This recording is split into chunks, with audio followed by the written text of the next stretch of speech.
Alhamdulillah, puji syukurillah, saya juga ucapkan terima kasih yang sebanyak-banyaknya, kepada, Pak Maman, Pak Wadek ya, dan juga rekan-rekan, guru-guru di, FEB untuk kemudian bisa, hari ini kita sharing, terkait dengan, khususnya memang e-learning, tetapi, lebih spesifiknya nanti kita bisa bahas terkait dengan online sinkronus menggunakan baik itu Zoom maupun Google Meet. Mohon perkenalan dulu, mungkin saya, barangkali ada beberapa, sebagian yang sudah pernah berinteraksi atau cukup, kenal baik gitu, tapi saya lihat di list namanya ada yang mungkin saya juga belum kenal. Mungkin nanti pada saat sesi diskusi bisa kita lebih berkenalan lebih lanjut. Perkenalkan, nama saya Dani Rizali Firman, jadi saya memang sehari-hari staf, di kedokteran gigi. Saya juga di awal ketika masuk, jadi dosen memang sudah terlibat di e-learning Unpad. Alhamdulillah memang banyak pengalaman yang, didapat setelah bergabung di tim e-learning Unpad itu. Dan ternyata di masa pandemik, yang dulu kita sering geluti, ternyata demand-nya lebih tinggi karena kita sekarang harus, menyelenggarakan, lebih banyak secara virtual. Tantangannya ada banyak, dan saya berharap hari ini sama-sama Bapak Ibu, saya juga share apa yang mungkin menjadi pengalaman pribadi, dan juga berharap nanti dari Bapak Ibu barangkali bisa, share juga hal-hal baik yang barangkali sudah bisa dicapai ya sama-sama. Saya memang banyak sekali, melakukan saya bilang pencarian ya, upaya untuk memperbaiki ini semua gitu.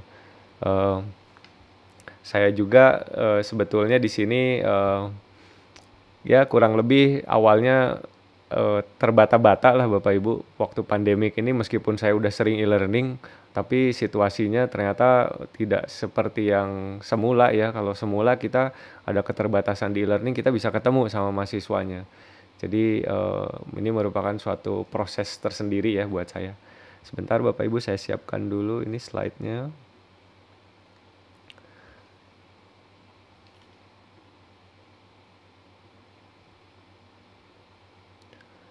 Baik, ini adalah judul yang memang, sudah dibicarakan sebelumnya juga dengan Pak Wadek, ada inilah, ada sudah kelihatan slide-nya, maaf? Oh, sudah ya? Baik baik. Jadi di sini saya berusaha akan menceritakanlah lebih ke pengalaman pribadi, experience, tapi saya juga ada beberapa literatur untuk beberapa aspek akan saya sampaikan.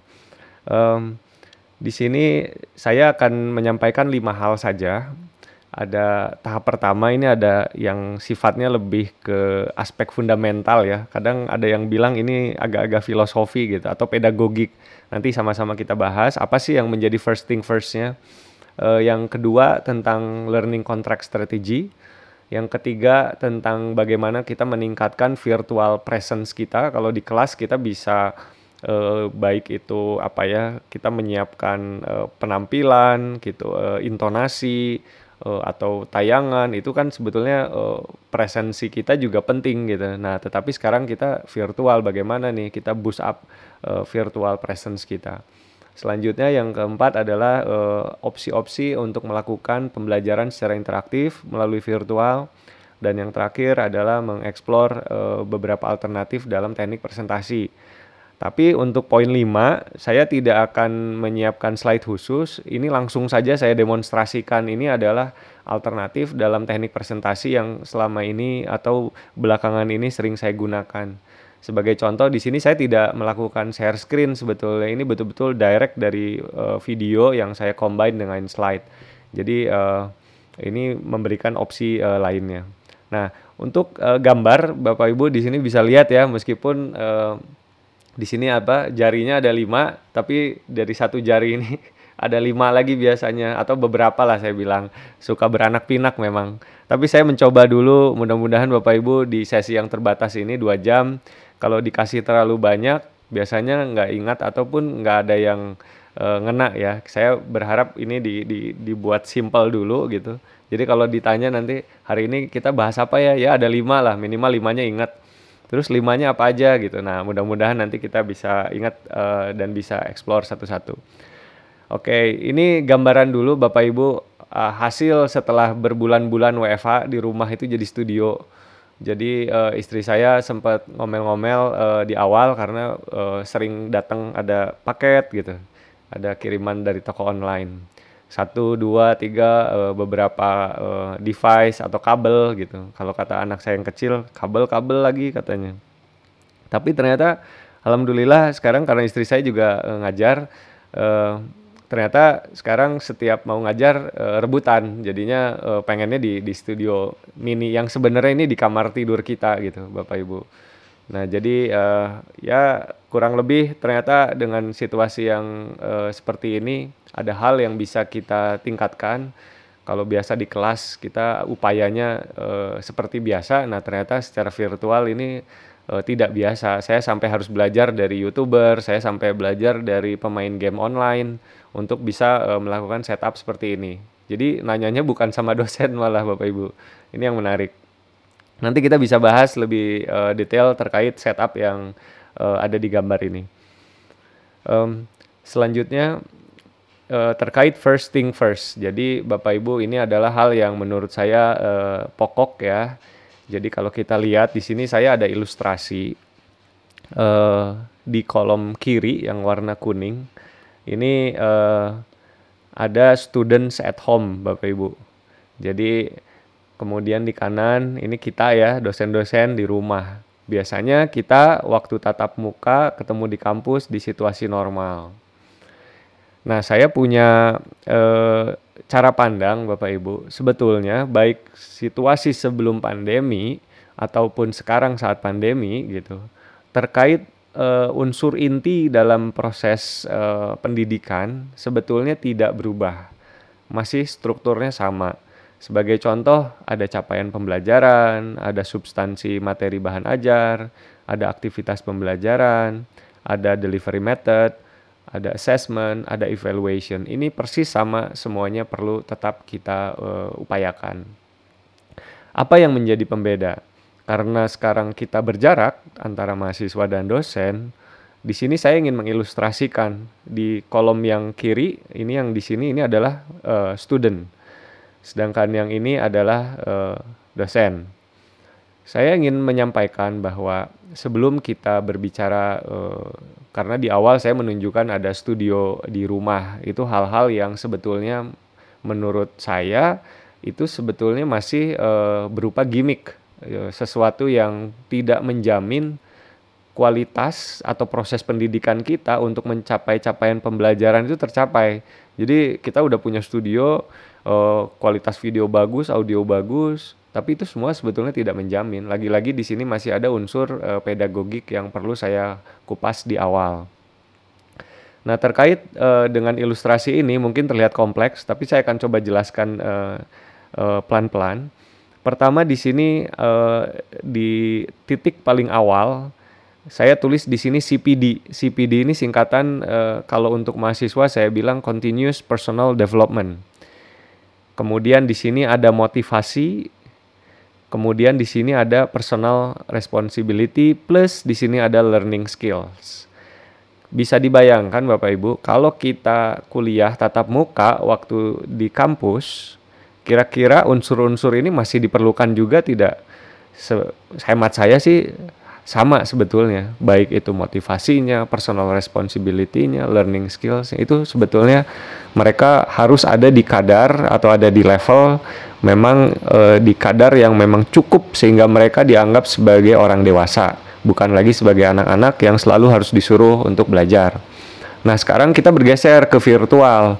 Hal ini sebetulnya masih sama, tetapi ada tantangan yang lebih tinggi karena ada jarak antara dosen dan mahasiswa, sehingga kita kesulitan untuk memastikan baik itu motivasinya, tanggung jawabnya, kemampuan belajar dalam menggunakan, perangkat ataupun platform secara virtual itu pun menjadi tantangan untuk saat ini.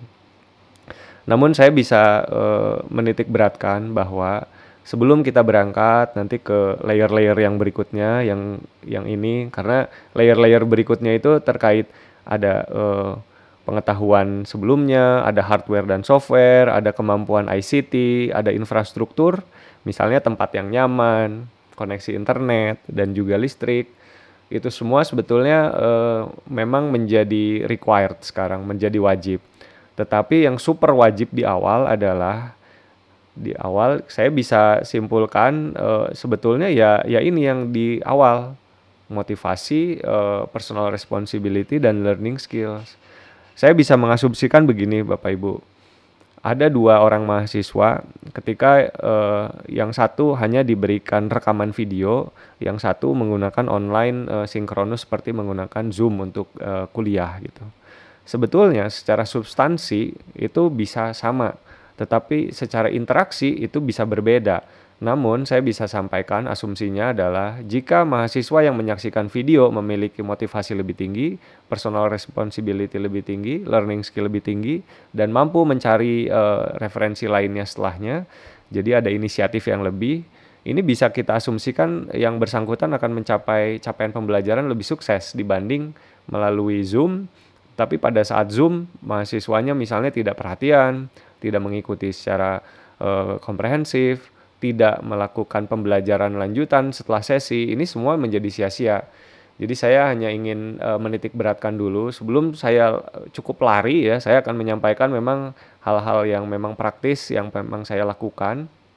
Kita perlu sejak awal mungkin nanti ada formula bagaimana caranya di awal semester nanti Bapak Ibu atau kalau di perkuliahan biasanya kan ada koordinator atau misalnya ada semacam kuliah besar lagi untuk menanamkan atau untuk memberikan menggugah ya setidaknya bahwa mahasiswa itu berada di posisi mereka pun ikut bertanggung jawab atas kesuksesan capaian pembelajaran yang akan mereka capai gitu.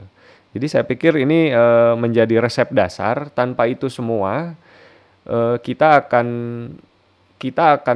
bekerja keras menyajikan semuanya dengan tampilan yang terbaik, substansi yang terbaik. Tapi kalau sisi itunya kita tidak bisa menggugah, bisa jadi ini menjadi tidak optimal. Dan dari sisi dosen yang ada di sebelah kanan, saya pikir sama Bapak Ibu. Perbedaannya di sini ada teaching skills, kalau di sana learning skills. Tapi saya pun di sini masih menyertakan CPD, yaitu Continuous Professional Development.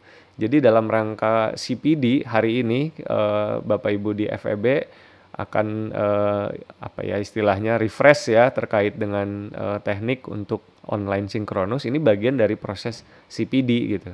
Nah, mungkin saya bisa mendorong Bapak Ibu kalau memang sudah lama tidak lagi refresh, tidak lagi mendapatkan hal-hal yang baru, mungkin sebetulnya di internet itu tersedia sangat banyak ya, di YouTube ataupun di MOOC yang ada di universitas-universitas terkemuka pun ini tersedia secara gratis, ada banyak sekali pilihan gitu.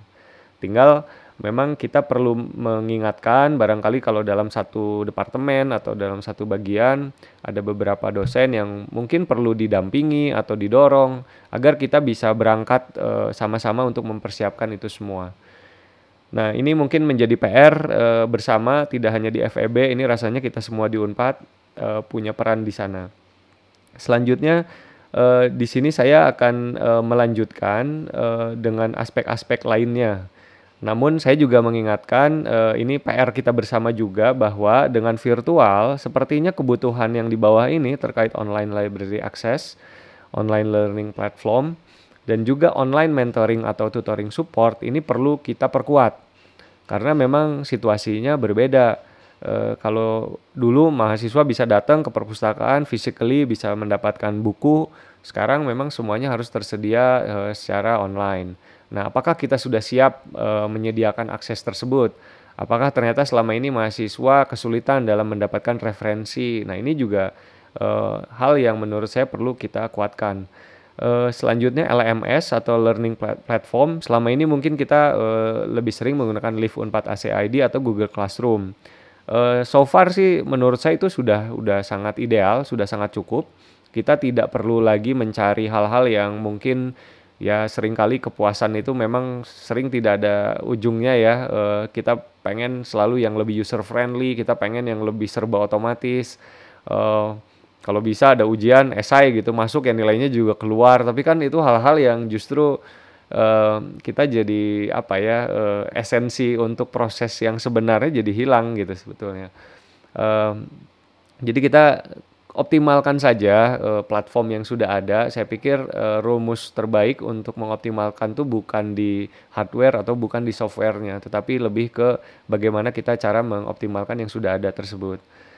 Nah, yang terakhir terkait online mentoring atau tutoring, sebetulnya di kita kan ada peran yang bisa diaktifkan itu terkait dosen wali. Jadi dalam hal ini barangkali mulai akan diperlukan upgrading atau pengetahuan yang lebih lanjut, peran dari dosen wali untuk bisa melakukan mentor atau tutor kepada mahasiswa-mahasiswa yang menurut saya spesifik yaitu terkait ini learning skill.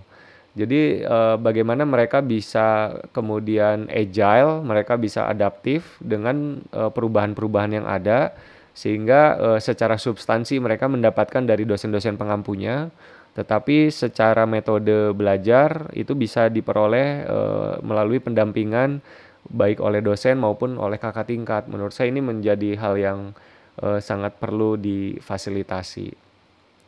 Barangkali saya cut dulu di situ Pak Maman supaya nggak terlalu banyak informasi dulu di awal. Saya ingin mendengarkan mungkin satu atau dua dulu tanggapan atau sharing hal terkait ini. Untuk diskusi saya persilakan siapa Bapak Ibu. Mangga Bapak Ibu kalau ada yang ingin bertanya atau menanggapi. Aman, saya coba. Oh silakan Pak Budi. Pak Budiono enggak? Pak Dani ini Pak Budiono. Silakan Pak. Pak Dani, Pak Maman, kesempatan yang diberikan ini dan saya kira ini sangat penting ya untuk tadilah CPD ya, terutama karena kita memang semester ke depan tuh memang sudah pasti harus tetap menggunakan ini gitu ya. Nah, cuma ada beberapa, mungkin satu pertanyaan aja dulu. Ini terkait dengan apa ya? Mungkin pengalaman saya kemarin itu misalkan selama semester kemarin ngajar, terus ada pertanyaan dari mahasiswa, ya. Terus saya ingin menjelaskan lewat misalkan gambar-gambar lagi yang saya ulang. Kalau di kelas gitu kan mudah di papan tulis kita gambar-gambar lagi gitu ya. Nah kalau online ini memang saya udah coba menggunakan beberapa mungkin hardware ya. Tadi Pak Dani kan juga mencoret-coret itu. Saya kira mungkin di Unpad atau di fakultas memang belum cukup perangkat ini kalau mau kita, karena ini harus ada investment lagi ya. Mungkin apakah itu di mungkin yang bisa laptop yang bisa dicoret-coret ataupun juga kemarin tuh saya coba beli apa istilahnya tuh untuk gambar-gambar itulah. Tapi tentu juga tidak mulus lah, tidak sebagus dengan kalau kita nyoret-nyoret di papan tulis. Lalu saya kepikir juga mencoba untuk membeli kamera, ya, yang bisa kemudian ketika saya menulis di papan itu kamera itu bisa nyorot ke papan gitu ya. Nah maksud saya ya mungkin itu jadi butuh investasi yang banyak. Ada alternatif lain nggak? Misalkan seperti yang barusan Pak Dani kan, saya juga nggak tahu nih alat yang dipakai untuk nyoret layar itu penting ya, karena bagi mahasiswa kalau dia nanya mungkin dosen itu menjelaskannya itu akan lebih bagus dengan nyoret gitu. Betul. Dan mungkin itu saja yang mungkin saya belum efektif gitu untuk bisa menggunakan itu aja sih. Baik Pak. Pak Budiono komentar sedikit, itu virtual background atau asli Pak? Virtual background. Tapi rapih Pak, virtual backgroundnya smooth, bagus Pak. Ya. Saya pakai green screen ya. Pantesan. Kelihatan beda Pak. Ya. Siap. Pak Budiono, terima kasih tanggapannya. Untuk pertanyaan Bapak, betul sekali Pak, interaksi yang biasa kita lakukan di kelas memang sangat bermakna ya. Kita coret-coret di papan tulis saja rasanya baik kita atau untuk mahasiswa itu memang sangat membantu. Saya pun melakukan hal yang sama. Saya menggunakan tablet saja Pak. Tabletnya sebetulnya bisa tablet apapun Pak. Jadi HP atau tablet yang sudah bisa menggunakan stylus itu di Zoom itu bisa dikoneksikan Pak. Bisa menggunakan wireless atau bisa menggunakan kabel. Jadi sekarang sih rata-rata hampir semua tablet bisa ya. Tapi memang kalau di Zoom ini spesifik ya, dia koneksinya ke iPad atau ke iPhone. nggak tahu kenapa ke yang Android nggak ada. Tapi ada aplikasi tambahan Pak yang bisa mengkoneksikan semua jenis tablet. Nanti saya bahas Pak. Tapi saya bisa singgung sekarang namanya OBS Pak. Tapi nanti kita bisa bahas lebih lanjut. Memang ini saya juga menggunakan ini Pak, betul-betul stylus. Jadi saya natural saja lagi presentasi, saya bisa sambil nulis, coret-coret seperti yang tadi Pak Budiono harapkan. Ya. Mungkin itu satu lagi boleh Pak Maman, barangkali ada pertanyaan atau tanggapan? Maka Boleh silahkan. saya? Ya. Boleh silakan Mangga. Prof.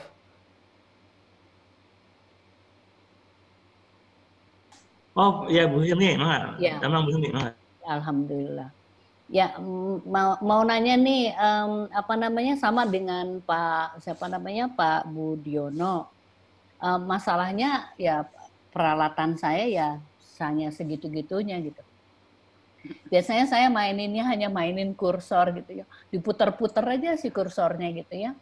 Tapi memang saya nggak punya tablet, nggak punya apa. Nah, apa yang bisa kita lakukan ya dengan peralatan yang seadanya ini, tapi at least kita bisa memberi tanda, kita bisa nunjuk, bisa apa gitu, sehingga apalagi mata kuliah saya itu bukan mata kuliah hitungan, mata kuliah saya itu mata kuliah yang penuh dengan kata-kata mutiara yang membuat mungkin mahasiswa itu bisa ngantuk ya, dengerin suara lama-kelamaan kan jadi indah suaranya kayak orang nyanyi gitu. Nah itu kalau kita ada satu interaksi yang menarik mungkinnya dari gambar, dari penunjukan, dari segala macam, mungkin itu akan bisa membantu gitu loh. Itu mungkin itu dari saya aja, gitu aja. Makasih. Baik Bu Hilmi, terima kasih. Mungkin nanti saya bisa rekomendasi ya Bu Hilmi. Memang yang pertama adalah kalau kita tidak lagi menggunakan alat tambahan seperti Pak Budiono tadi, misalnya ada papan tulis atau ada kertas, itu tetap perlu kamera eksternal ya. Kamera eksternal tuh bisa pakai HP atau memang ada kamera eksternal pakai tripod. Nanti Bapak Ibu bisa coret-coretnya di kertas gitu seperti kita di papan tulis. Itu pun sebetulnya saya lihat di beberapa contoh yang di YouTube itu sama aja sih secara substansi penyampaiannya dan menarik juga gitu. Tapi kalau kita ingin menggunakan perangkat digital, memang akhirnya pilihan terbaiknya tablet. Ada lagi yang lebih harganya lebih miring, yaitu Wacom bambu namanya Bu Hilmi. Kalau Wacom bambu ini seperti papan, tapi dia tidak ada layar yang ada warna bergambarnya gitu. Dia papan aja kotak polos. Tapi nanti stylusnya kita bisa coret-coret di papan itu. Dan apa yang kita coret di papan itu nanti muncul di layar kita. Jadi nggak langsung ada di layar, tapi apa yang kita coret di papan nanti muncul di layar. Setidaknya itu lebih nyaman dibandingkan menggunakan kursor ya atau mouse gitu. Itu kalau saya nggak salah harganya sekitar 1,2 Bu, Wacom bambu itu. Memang harganya waduh. Nanti kita lihat. Terima kasih Bu Hilmi. Mudah-mudahan nanti saya bisa memberi contoh-contoh yang lain sambil saya presentasi. Baik. Sama-sama saya lanjutkan. Boleh silakan. Boleh silakan. Mangga. Belajar ini ya dengan daring ini ya, sama tadi melihat studionya Pak Dani, aduh aku nggak punya itu yang kayak gitu ya, jadi Ruas Allah ya masih menggunakan mirip lah dengan Bu Hilmi ya dengan laptop aja, dengan kursor saja digerak-gerakkan gitu ya.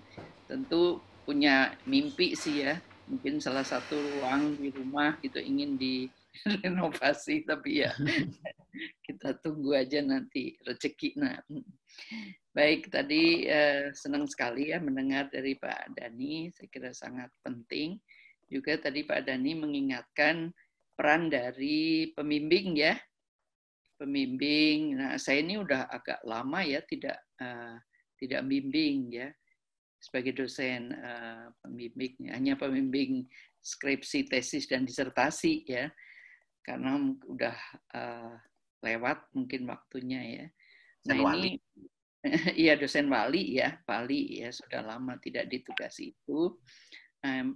Kiranya mungkin Pak Maman yang akan memberikan ini bagaimana sekarang peran dosen wali ya, dosen wali. Program studi ilmu bedah plastik, rekonstruksi, dan estetik merupakan salah satu program studi yang berada di Fakultas Kedokteran Universitas Padjadjaran. Ilmi itu apa itu? Masuk yang lain ini ya. Jadi mungkin itu yang kiranya perlu ada workshop lagi ya, Pak Maman ya. Pak Dani, punten di ini dulu aja, Pak, di mute dulu kecuali yang ini, Pak Dani biasa dibantos. Ya. Jadi kelihatannya diperlukan ya Pak Maman untuk workshop para dosen wali ini karena perannya semakin penting dalam era daring ini. Kiranya itu mungkin nanti dilanjutkan lagi. Mangga, nuhun. Mangga. Nuhun, Prof. Mangga, Prof. Terima kasih, Prof. Jadi betul, Prof. Ini terkait dosen wali, saya juga agak khawatir kalau kita tidak memberikan pembekalan dengan situasi terkini, kita akan kehilangan momen untuk mendampingi mahasiswa di saat mereka membutuhkan. Jadi di sini memang perlu ada tambahan terkait dengan bagaimana mendampingi mahasiswa secara virtual. Mungkin pertemuannya bisa menggunakan sama seperti Zoom atau Google Meet, tetapi aspek-aspek yang kita gali bisa lebih banyak juga terkait dengan bagaimana cara mereka bisa adaptasi dalam proses pembelajaran secara virtual ini. Jadi saya pikir masalahnya bukan hanya kuota, masalahnya bukan hanya koneksi. Saya pikir juga masalahnya ada kaitan dengan kesiapan mereka secara mental, situasi di rumah, apakah memungkinkan mereka bisa keluar dari rumah ketika proses belajar untuk mencari tempat kondusif. Itu juga merupakan suatu hal yang perlu didampingi sepertinya, karena kita nggak pernah buat backup plan ya, seperti untuk kondisi seperti ini, semua kaget lah gitu. Mungkin itu respon dari saya. Untuk Prof terakhir ya tadi, izin untuk melanjutkan. Saya hanya ingin menyampaikan referensinya saja terkait tadi. Ada kata kunci yang memang ingin saya sounding di sesi ini, yaitu terkait dengan yang disebut self-regulated learning.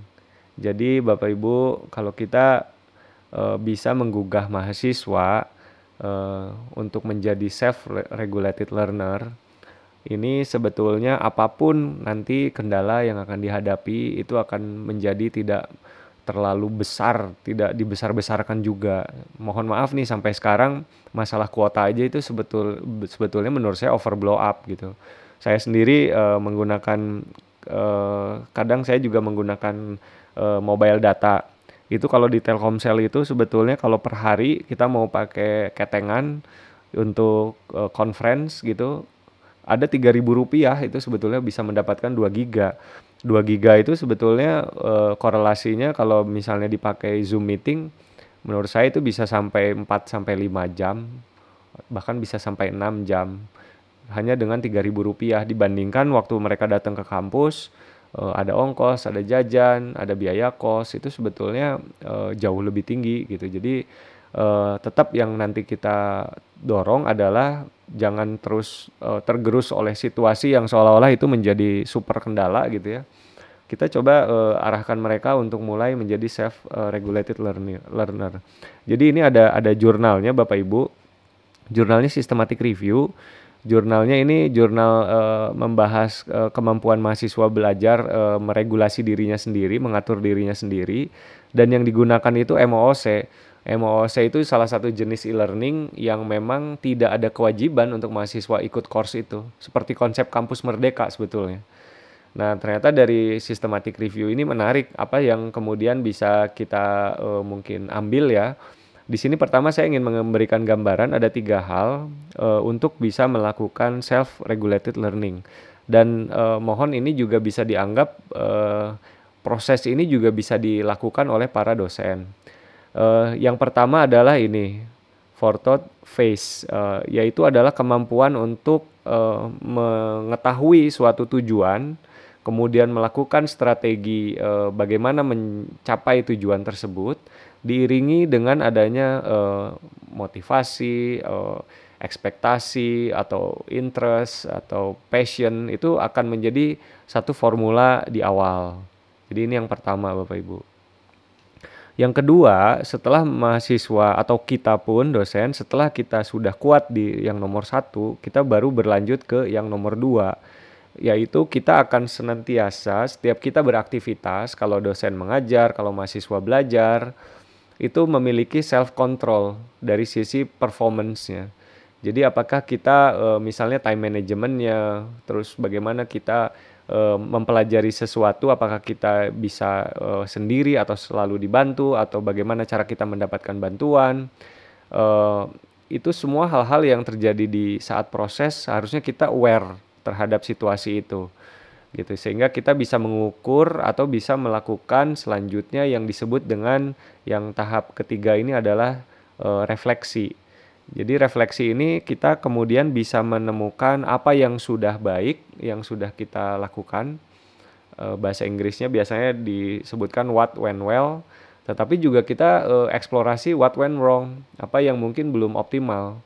Sehingga kita akan bisa melakukan perbaikan, melakukan suatu action plan untuk memperbaiki. Dan siklus ini kemudian nanti bisa menjadi satu kontinuitas agar kualitas dari mahasiswa atau kita sebagai dosen dari waktu ke waktu itu akan selalu melakukan improvement. Kurang lebih itu gambaran terkait dengan skema self-regulated learning yang dimaksud. Nanti definisi-definisinya di sini saya sudah siapkan, nanti saya akan share slide ini Bapak Ibu. Nah, ini ada hal yang memang ada di jurnal kemudian ingin saya sampaikan dan saya telah highlight Bapak Ibu. Jadi di sini disampaikan bahwa dalam pembelajaran secara konvensional ternyata mahasiswa yang memang bisa secara efektif meregulasi dirinya sendiri itu ternyata dinilai paling efektif sebagai pembelajarnya, baik oleh peneliti maupun oleh pengajar. Nah, kemudian itu diasumsikan bahwa itu tuh merupakan suatu kemampuan metakognitif disebutnya Bapak Ibu. Metakognitif itu merupakan suatu kemampuan berpikir, cara berpikir gitu. Ini kan filosofi sekali ya. Jadi ketika kita belajar, kita selalu belajar cara belajar. Jadi kalau metakognitif itu tidak melihat segala sesuatu hanya sebagai business as usual. Tapi kita selalu menggunakan misalnya pendekatan 5 why. Selalu nanya why, sehingga kita bisa mengkristalisasi apa sih sebetulnya esensi yang paling perlu kita capai atau perlu kita lakukan. Nah, ternyata ditemukan bahwa self-regulated learner ini merupakan juga aspek yang paling penting untuk pembelajaran secara online. Jadi sekali lagi tadi di awal saya sampaikan, baik itu pembelajaran secara tatap muka konvensional atau secara online, lagi-lagi rumus utamanya adalah self-regulated learning skills. Dan di sini kita juga melihat Bapak Ibu ada korelasi yang positif antara strategi self-regulated learning dengan online academic sukses gitu. Jadi ini yang menjadi dasar untuk kita terus agar bisa mengejar dulu aspek ini sebelum kita, atau bisa kita lakukan secara paralel, aspek ini kita kejar, aspek teknis, kesiapan kita dalam menyampaikan secara virtual juga ditingkatkan. Nah, ini adalah arti dari metakognitif yang tadi saya sampaikan. Akhirnya memang di sini mahasiswa diharapkan sudah menjadi orang dewasa, tidak lagi dituntut, tidak lagi diwajibkan, tidak lagi hanya karena ada ujian baru mereka belajar. Ya ini ya memang yang menjadi rohnya kampus merdeka sebetulnya. Nah, bayangan saya Bapak Ibu dengan online learning sekarang seharusnya partisipasi mereka ketika mengikuti kuliah Bapak Ibu itu perlu diawali dulu dengan adanya ketertarikan. Jadi sepertinya ini kita harus mulai merubah strategi untuk awal semester. Mungkin nanti perlu ada semacam galeri perkuliahan selanjutnya tidak lagi dalam bentuk jadwal tabel yang hanya tulisan. Tapi kita bisa lihat kalau ke MOOC misalnya ke Coursera, di sana tuh ada deskripsinya, ada overview video, ada capaian pembelajarannya apa, ada perkiraan durasi workload-nya, kira-kira assessment-nya dalam bentuk apa saja, reward dalam hal untuk memberikan nilai apa yang bisa dicapai secara alternatif di sana. Itu semua kita sampaikan dengan kemasan yang menarik, sehingga nanti sejak awal ada ketertarikan, keinginan kuat dari mahasiswa untuk tidak ketinggalan, atau bisa jadi mereka tidak mau melewatkan dari setiap pertemuan ke pertemuan gitu. Nah, ini sekali lagi belum pernah kita coba, kami pun di FKG atau saya pribadi masih mencoba merumuskan hal tersebut gitu, supaya nanti launching nih semester baru itu semua galerinya kalau bisa udah menarik sekali sampai bikin mahasiswa nggak sabar ingin mengikuti kelas Bapak Ibu gitu. Nah, ini juga saya share ada bahan bacaan untuk kita para dosen terkait dengan self-regulated learning. Ini sebetulnya Bapak Ibu saya siapkan QR code. Kalau misalnya sekarang Bapak Ibu pakai laptop, biasanya di HP itu ada scan QR code-nya ya. Kalau di scan itu langsung bisa unduh bahan yang saya tampilkan sekarang. Ini juga sering saya gunakan di kelas atau di seminar atau di training untuk bisa share secara langsung. Kadang-kadang penasaran ya audiens, ini lengkapnya gimana ya gitu. Tanpa menunggu Bapak Ibu bisa langsung unduh dengan masuk ke alamat yang ada di sini, atau langsung saja scan QR code yang ada di sini, kanan kiri sama biasanya. Ini hanya strategi saja untuk mempercepat sharing dari konten. Nah, ini ternyata self-regulated learning skills itu terdiri dari hal-hal ini Bapak Ibu. Tadi metacognition udah kita bahas. Selanjutnya ini ada time management, effort regulation, critical thinking, elaborasi, rehearsal, organisasi, health seeking, dan peer learning. Dan ternyata yang paling punya korelasi kuat dengan kesuksesan pembelajaran secara online, ternyata dari hasil penelitian adalah 4 item ini Bapak Ibu. Jadi ada 4 yang bisa kita perkuat agar mereka nanti bisa sukses pembelajaran secara online-nya.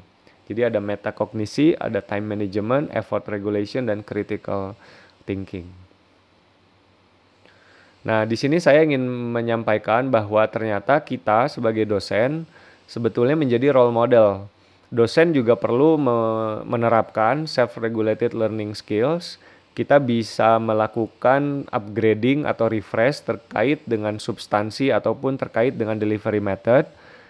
Kemudian kita juga bisa melakukan dokumentasi dari proses yang kita lakukan. Saya suka mengupload apa yang proses sedang saya lakukan atau telah saya selesaikan ke YouTube Bapak Ibu, sehingga nanti saya berharap mahasiswa saya juga melihat saya pribadi sebagai sosok dosen yang terus secara berkelanjutan melakukan upgrading atau refresh baik terhadap substansi maupun terhadap delivery method.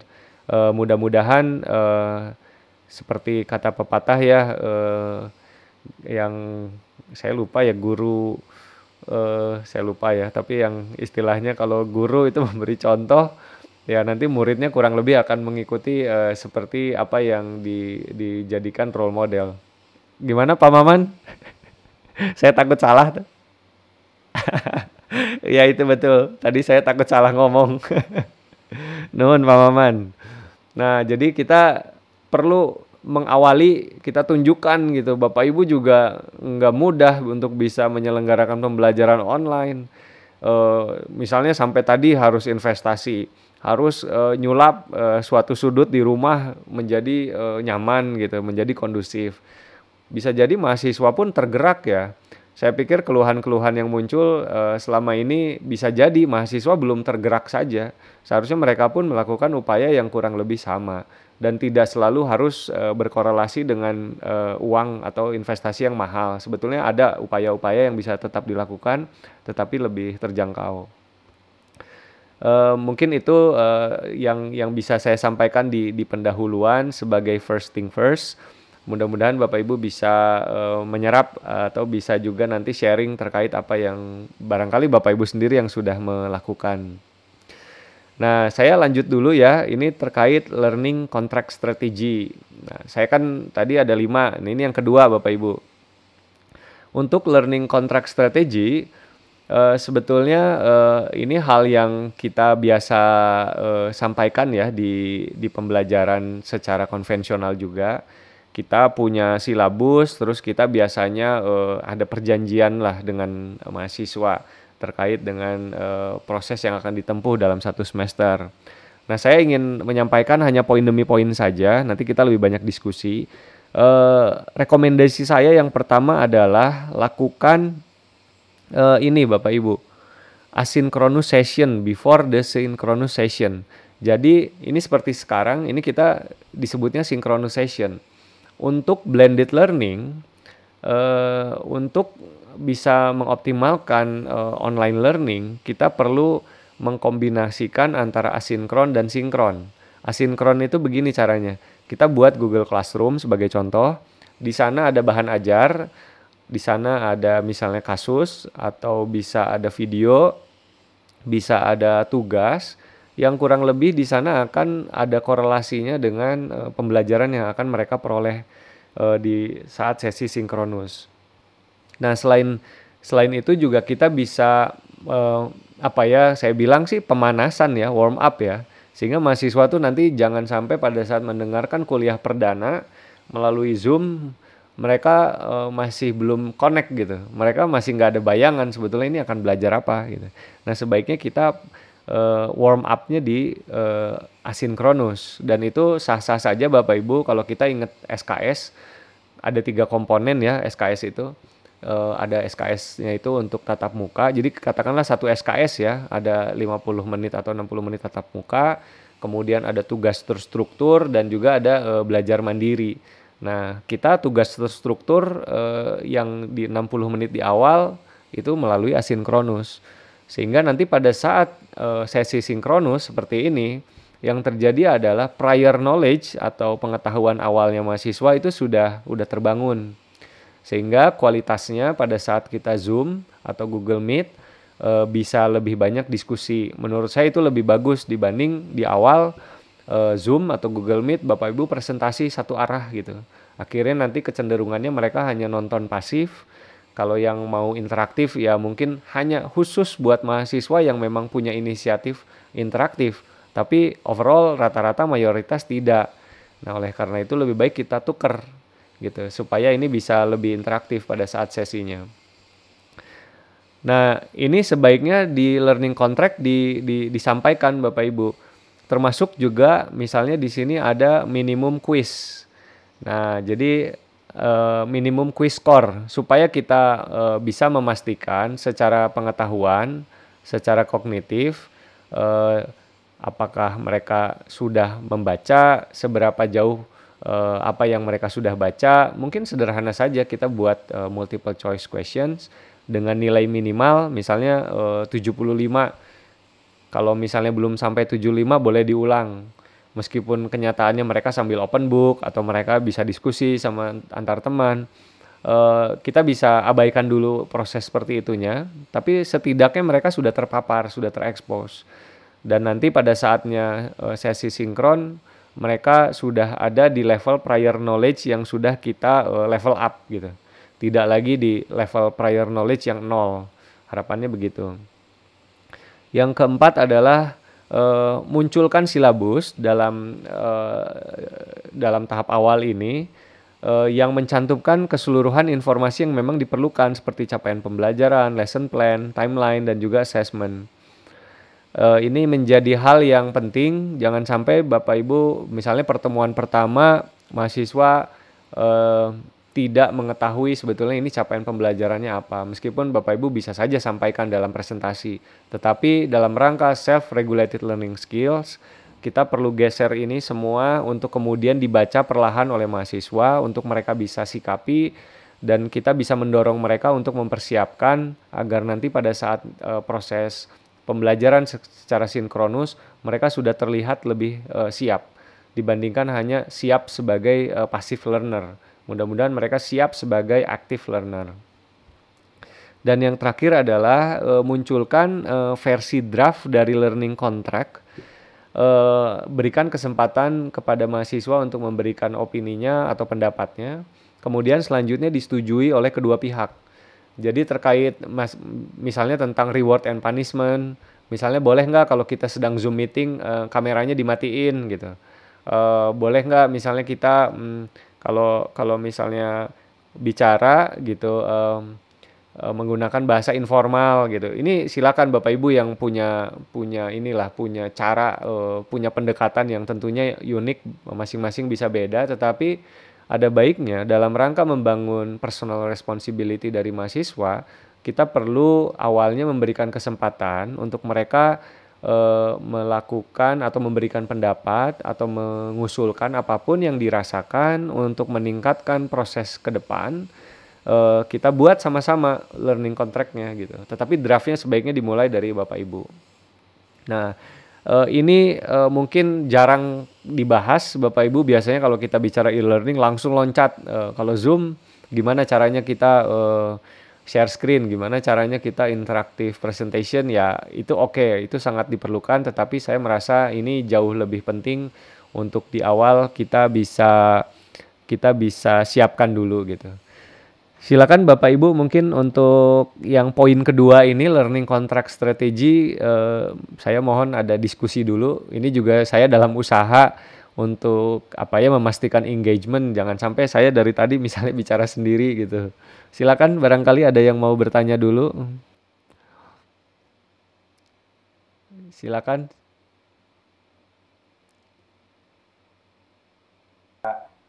Dani, ini terkait dengan kontak dengan mahasiswa ya. Ketika sebut saja mungkin masuk pada ranah pelanggaran atau bagaimana.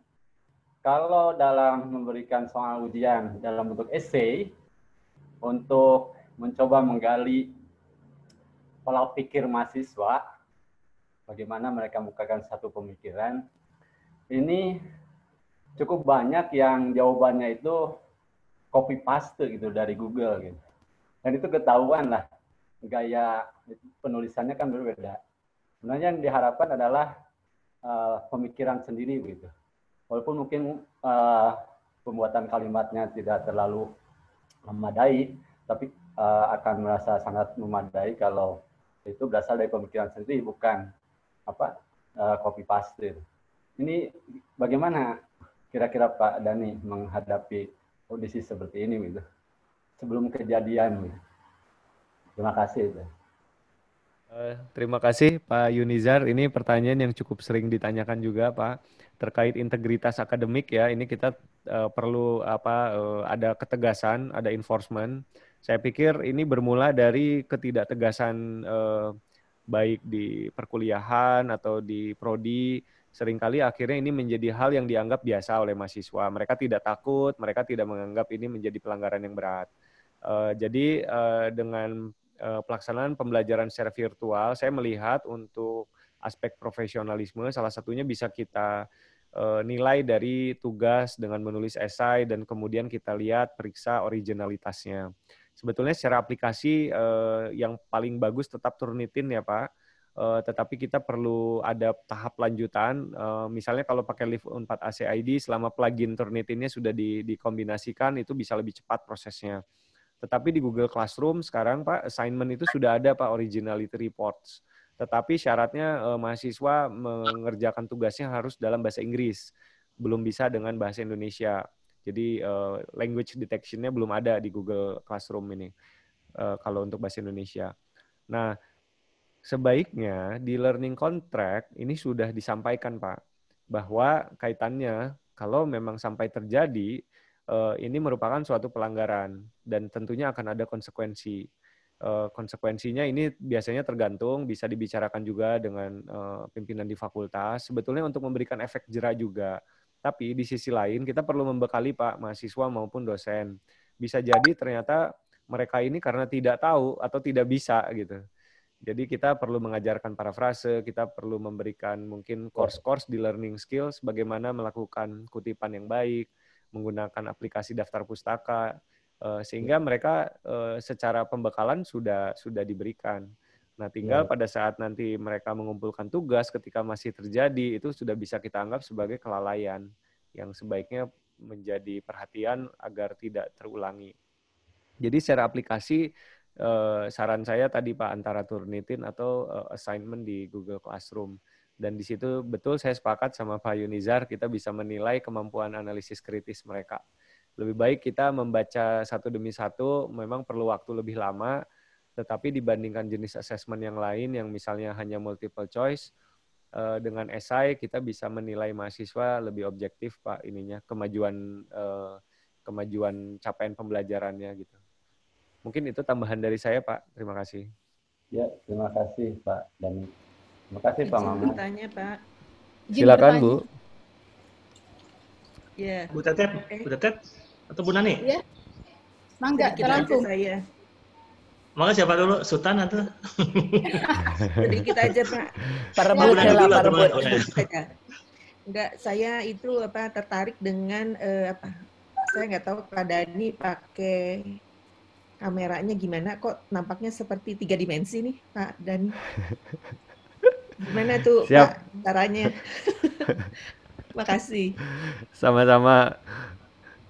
Atau Bu Tetet langsung saja Pak. Bu. Mangga Iya, Bu Tetet. Terima kasih Pak Dani, terima kasih penjelasannya.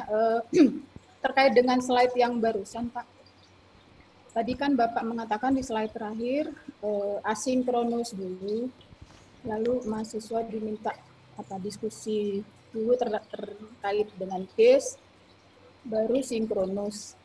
Ya.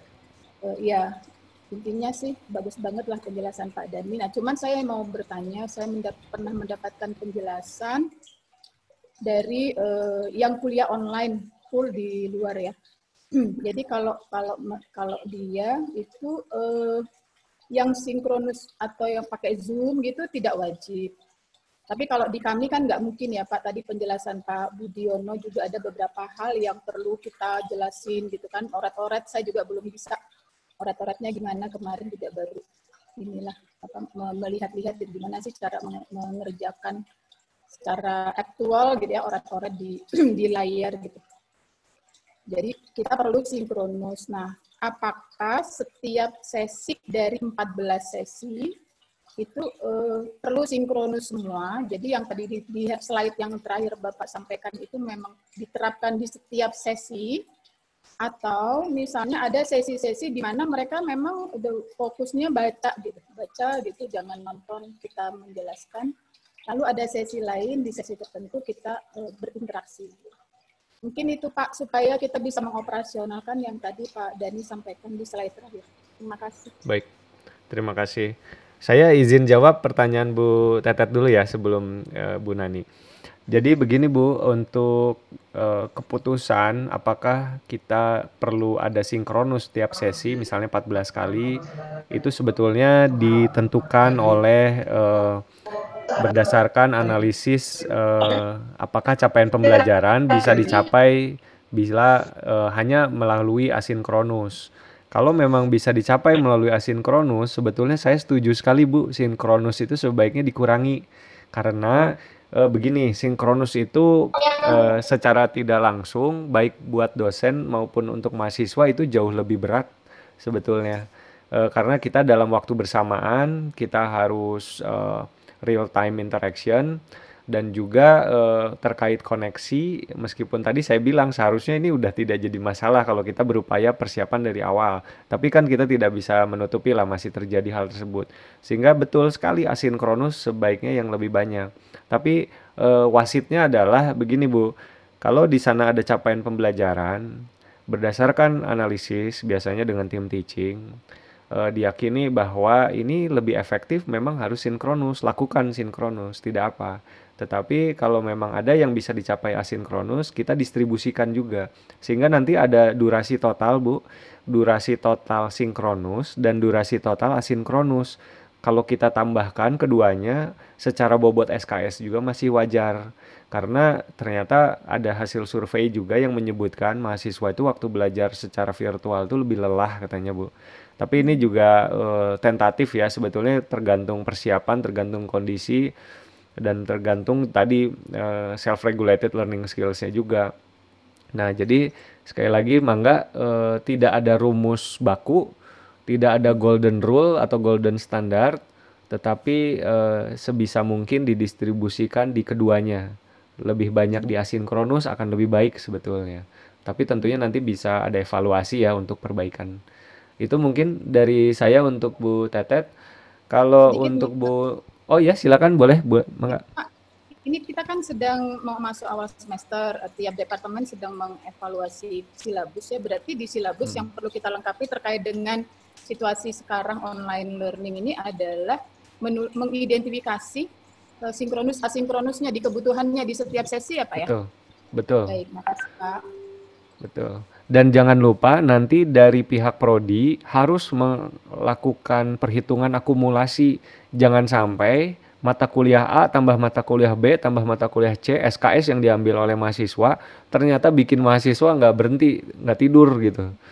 Nah, ini juga yang menjadi perhatian kita sebaiknya, ini saran pribadi saya Bu, bukan saran institusi, tapi saya merasakan sekali, lebih baik kita memberikan sedikit, lebih sedikit, tapi nyampe gitu, bermakna. Daripada kita kasih banyak, mahasiswanya bahasa Sunda nama olap ya Bu, malah jadi percuma gitu. Mungkin nanti kompensasinya pada saat situasi kembali normal, kita bisa akselerasi ngejar ketinggalan kemarin gitu. Mungkin itu sih belum ada contoh praktisnya. Ini kami juga baru mau akan mencoba. Belum ada. Semua juga masih, aduh masih apa ya? Coba-coba Bu. Trial error ya. Baik. Ya betul. Boleh Baik. nyambung nggak Pak Dani? Boleh. Mangga. Ya. Ya kalau tadi misalnya Bu Tetet kan bicara ya bahwa kita Pak Dani bicara juga mengenai kita memberikan nggak terlalu banyak gitu supaya mereka juga nggak olap gitu ya. Nah kadang-kala saya itu mencoba untuk menyisipkan video dan sebagainya. Tapi kenapa gitu kalau dimasukin tuh malah si video teh nggak ada suaranya atau nggak bagus lah. Nah itu gimana tuh cara supaya artinya kan kalau saya mata pelajaran yang banyak omongnya, jadi biasanya saya suka selipkan, misalnya kalau kepemimpinan aku masukin kayak film untuk dilihat dan sebagainya, tapi nggak pernah bisa efektif itu, ya apa namanya nggak begitu kedengeran suaranya atau memang gambarnya jadi banyak freeze-nya gitu loh, itu mungkin itu tambahan sedikit, ya. Kira kuliah ibu ini akan efektif kalau diselingi nyanyi ibunya senang mahasiswa Bu. Nah itu nyanyi dulu. Nyanyi menghibur itu mah ya Bu. Mungkin saran saya Bu Hilmi untuk tayangan multimedia seperti video apabila menggunakan sinkronus seperti Zoom Meeting atau Google Meet, memang itu performanya dia drop ya. Karena transfer datanya menjadi berat karena double biasanya. Jadi sebaiknya kita itu yang tadi pertimbangan mana yang disimpan di asinkronus itu menjadi pilihan. Videonya kita taruh di Google Classroom, mereka bisa nonton, misalnya videonya udah diupload di YouTube. Jadi mereka bisa lebih bagus kualitas yang diperolehnya. Tetapi saat sinkronusnya itu lebih banyak sesi diskusinya. Jadi mereka sudah kita tugaskan nonton videonya di SKS yang tugas terstruktur. Pada saat tatap muka mungkin bisa jadi mereka yang mulai dengan pertanyaan gitu, diskusinya jadi lebih dua arah gitu Bu. Saran saya gitu. Tapi kalau dari sisi teknis kadang di satu sisi Ibu bisa optimalkan ya koneksi internetnya dibagusin. Tapi dari sisi penerima belum tentu gitu. Memang sampai hari ini memang masih terkendala ya kalau kita nampilin multimedia lewat Zoom atau Google Meet. Oke. Gitu. Ya, makasih Pak Dani. Sama-sama. Mungkin saya sedikit jawab untuk Bu Nani ya tadi, maaf. Bu Nani. Iya, pertama saya pakai green screen. Ini aslinya. Ini kalau udah pakai virtual background. Terus di sini saya pakai efek blur Bu. Jadi, nah ini nggak pakai efek blur. Kalau blur itu kan belakangnya jadi blur kayak pakai kamera bokeh gitu Bu. Jadi efeknya kayak 3 dimensi. Jadi ini nggak pakai blur, ini pakai blur. Terus saya juga mengganti kalau biasanya kita kan pakai kamera yang ada di itu ya Bu, di laptop ya, webcam. Kalau saya pakai ini Bu, jadi ini adalah kamera yang biasa dipakai untuk foto, dikoneksikan ke laptop dan ternyata hasilnya spektakuler. Jadi Luar biasa. jauh lah hasilnya. Kamera dulu dong ya kalau gitu ya. Dan ternyata handphone juga bisa Bu. Jadi ini mungkin nanti bisa ada sesi yang lebih super teknis gitu. Kalau sekarang agak sulit ya kalau sampai harus ada alatnya, ada kabelnya. Mungkin itu nanti bisa disiapkan. Ternyata sekarang pakai HP bisa Bu. Jadi hasil kameranya lebih bagus. Insya Allah minggu depan Sebetulnya ya, webcam Pak Dani ya. mangga Pak. Pak Dani ya. Ya nanti kita coba yang Ada setting alat-alatnya kan rasanya teknisnya kita ya. punya. Betul. Karena gimana pun juga ada efek ya ketika tampilan di layar itu ya semenarik Pak Dani ini gitu. Iya. Setuju. Betul Bu. Ya kita bisa jadi cantik jadi kelihatannya juga. Iya. Iya. Itu yang masuk ke pemaparan selanjutnya ini sebetulnya yang boost nanti up ada your lebih detail ya, virtual Pak Dani. presence. Saya mungkin bisa lanjut dulu ya. Mungkin Boleh. apa yang saya maksud ya. Sebentar. Virtual presence.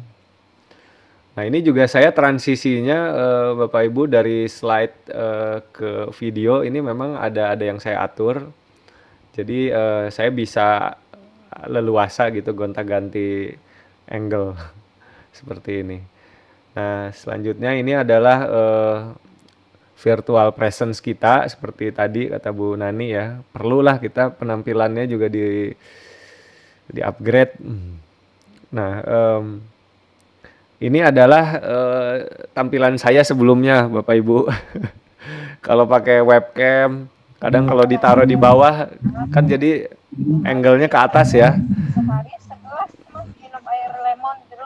Sebentar, ini ada yang perlu di-mute dulu. Ya. Ini mah sehari-hari juga, ini yang foto kanan Bapak Ibu, saya nggak sadar itu waktu zoom. Ternyata di atas di loteng saya kan ada jemuran, kan jelek banget ya.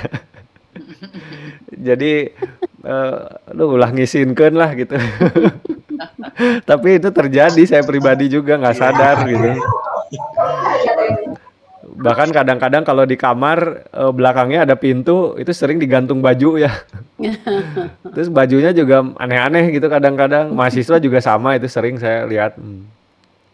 Ya sebetulnya ini tidak perlu biaya ya sebetulnya dengan menambah saja misalnya tumpukan buku, laptopnya jadi ditaruh lebih tinggi. Jadi posisi monitor webcamnya tidak seperti dari bawah ya. Kalau dari bawah ya angle-nya jadi seperti ini, kurang bagus. Nah, jadi kalau saya di sini menyimpulkan rekomendasinya untuk virtual presence, tetap yang pertama memang kita dandan lah gitu. Kelihatan seperti kalau kita jadi pembicara seminar kayak di kelas rapih, itu nomor satu. Yang kedua cahaya. Jadi cahaya itu bisa banyak strateginya, misalnya kita duduk di depan yang arah jendela itu masuk cahaya alami, atau kita pakai lampu belajar, atau biasanya suka ada tuh lampu-lampu khusus yang buat make up, itu juga bagus Bu, Bapak Ibu. Dan kalau mau yang lebih profesional lagi, sebetulnya dengan harga yang masih terjangkau ya di bawah 500.000 itu sebetulnya di toko online juga ada yang jual. Yang ketiga angle Bapak Ibu, ini juga penting. Ini di kanan contoh saya pernah membuat video presentasi gitu. Ini saya upload di YouTube. Ternyata angle juga punya memberikan suasana yang berbeda ya. Ketika saya coba ada monitor di rumah, terus saya coba duduk seperti ini, rekamannya seperti natural saja. Jadi apa slide-nya itu ada di monitor itu. Ternyata dapat apresiasi juga gitu. Ini kan kita tidak menggunakan green screen, kita tidak menggunakan virtual background, jadi apa adanya. Tapi kita cari spot atau yang memang kalau nanti diambil kamera ya pantas lah gitu. Nah ini bisa apa adanya atau bisa pakai virtual background. Tapi memang syaratnya kalau virtual background jangan sampai kurang cahaya, jangan sampai background yang dipakai di belakang warnanya warna-warni, karena itu akan menyulitkan aplikasi untuk mengenali latar, sehingga biasanya itu sering muncul ya kalau di kita kalau lagi Zoom ada orang pakai virtual background, kepalanya sering hilang timbul gitu, kadang-kadang lehernya putus gitu. Nah itu juga sebaiknya dihindari. Kadang-kadang bisa jadi loh mahasiswa ngetawain gitu. Jadi mungkin kalau memang nggak bagus ya nggak usah pakai virtual background. Lebih baik kita mengoptimalkan yang sudah ada. Dan yang terakhir ini memang pakai eksternal kamera, bisa webcam, bisa handphone, bisa kamera yang memang biasa dipakai untuk foto. Ini banyak sekali pilihannya, tetapi kualitasnya akan sangat jauh berbeda karena memang kebanyakan webcam itu resolusinya rendah Bapak Ibu.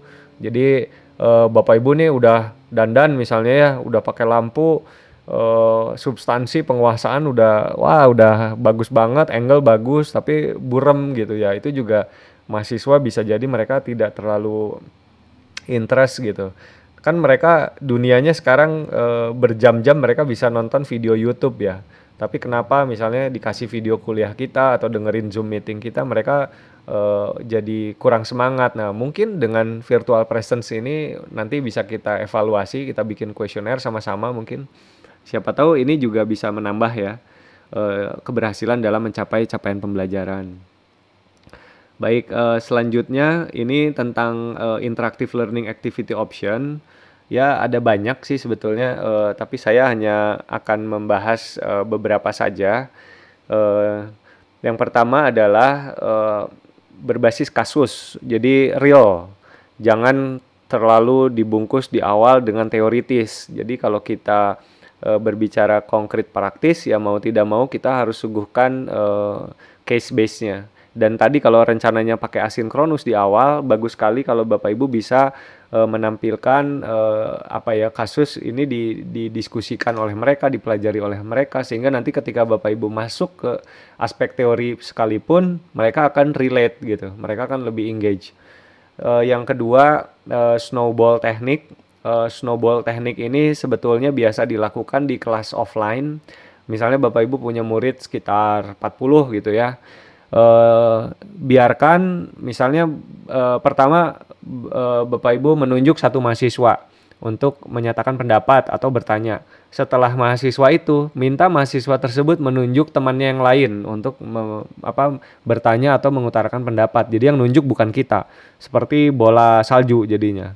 Jadi nanti kebagian ke mahasiswa yang lain. Harapannya mereka akan sejak awal memastikan untuk memperhatikan apa yang disampaikan, mengikuti sesi. Jangan sampai nanti mereka merasa nyaman, udah saya sambil main game aja atau saya sambil tidur aja, nggak akan ada yang manggil kok, nggak akan ada yang mengajak saya diskusi gitu ya.